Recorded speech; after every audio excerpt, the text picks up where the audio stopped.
Hi first graders, welcome back to another Reading with Miss Fox. We are continuing our Amelia Bedelia Friends story, The Cat's Meow, and things are really heating up, but actually they're kind of not.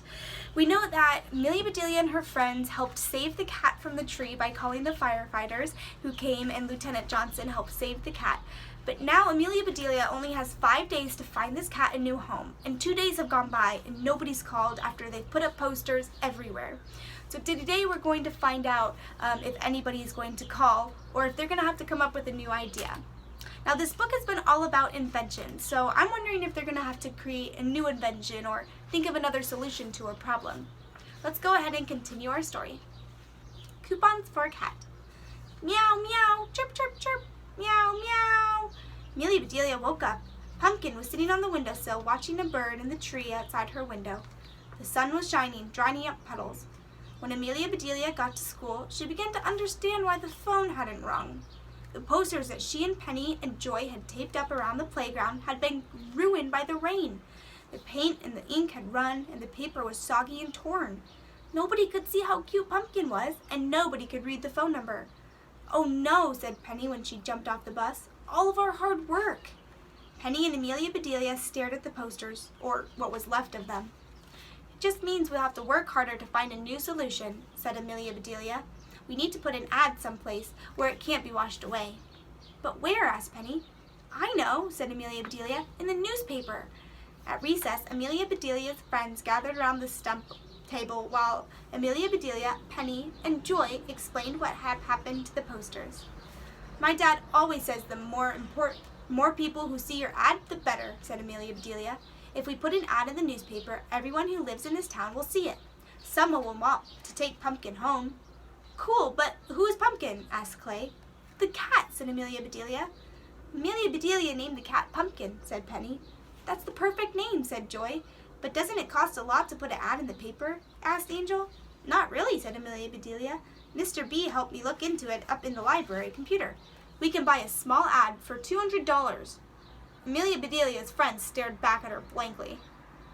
"Amelia Bedelia, we don't have $200, said Skip. "We can earn it," said Amelia Bedelia. "How?" asked Penny. "My allowance is only $5 a week." "So is mine," said Amelia Bedelia. "But there are 20 kids in our class, so that's $100. What if we each asked our parents to give us double the chores?" Her friends started nodding. That seemed possible. "We can even ask our neighbors or grandparents if they need chores done," said Cliff. "I know, we can make a chore coupon book," said Joy. "That's a great idea," said Penny. After lunch, Joy got 2 pieces of paper and folded them in half, then in half again. They made 8 small rectangles. On each rectangle, she wrote a chore. Skip, who is very good at drawing, made a sketch of each chore and created a cover for the coupon book. "See, if we each sell 1 chore coupon book, we'll have the money that we need for the ad." Here are the pictures of some of the chores in the chore book.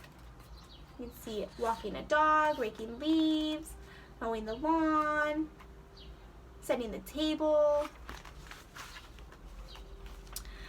"It's a really good invention," said Amelia Bedelia, "and it's going to work. I know it will." Mrs. Roman said they could use the office copier to make 20 chore books plus some extras. At the end of the day, they handed them out. Every kid in Mrs. Shock's class agreed to try to convince someone to buy one. They would bring the money to Amelia Bedelia tomorrow. At dinner that night, Amelia Bedelia showed her parents her chore coupons and told them about their plans to raise money for an ad. "You always say free advertising is the best kind," she told her father, "but $200 advertising is still pretty good, right? Plus it will be dry." "It definitely is," agreed her father. "Much better than $500 advertising, or $2,000 advertising. Or we get the idea, honey," said Amelia Bedelia's mother, blowing her nose. "The best thing about this coupon book is that it guarantees no complaining. I'll take 2. "So far so good," said Amelia Bedelia's father to Amelia Bedelia. Amelia Bedelia's mother took out 2 $10 bills from her purse and gave them to Amelia Bedelia. "Thanks, Mom," said Amelia Bedelia. She got up from the table and tucked the money into her backpack. "I'm going to go play with Pumpkin." "Oh, cool your jets," said her mother, ripping out a page of the coupon book and handing it to Amelia Bedelia with a smile. "I don't have any," said Amelia Bedelia, looking at the coupon. "Wash dishes," it said. Better go get to work, said her father. We want to see if you're worth your salt. No thanks, Daddy. Mom already gave me money, said Amelia Bedelia. Do I have to wash the dishes right now? I was going to play with Pumpkin and finally. No complaining or whining, said her mother. That's the guarantee, right? Right, agreed Amelia Bedelia. While Amelia Bedelia's parents settled down in the living room to watch TV, Amelia Bedelia cleared the table and stacked the dirty dishes next to the sink. Suddenly, she was not so sure if such a good thing that her parents had bought 2 coupon books. Maybe 1 would have been enough, but it was worth it if it helped out to find Pumpkin a good home. The coupon books were a big hit. Some parents, like Amelia Bedelia's, had purchased more than 1. When Amelia Bedelia counted the money, there was enough for the ad and a little left over. Amelia Bedelia and Skip had worked all recess on the ad. Skip had drawn a picture of Pumpkin, looking very friendly and a little lonely, and Amelia Bedelia had written the words, "Sweet cat needs good home, excellent at purring, very cute, and loves to cuddle. Please call 555-5555. Emergency, no time to waste." After school, Amelia Bedelia, Skip, Penny, and Joy hurried downtown past Pete's Diner and the library to a bright green door. On it was written, "Daily Gazette, what's happening around town." They pushed the door open and went inside. Tap, tap, tap, tap, tap. Amelia Bedelia looked around. She had never been inside a newspaper office before.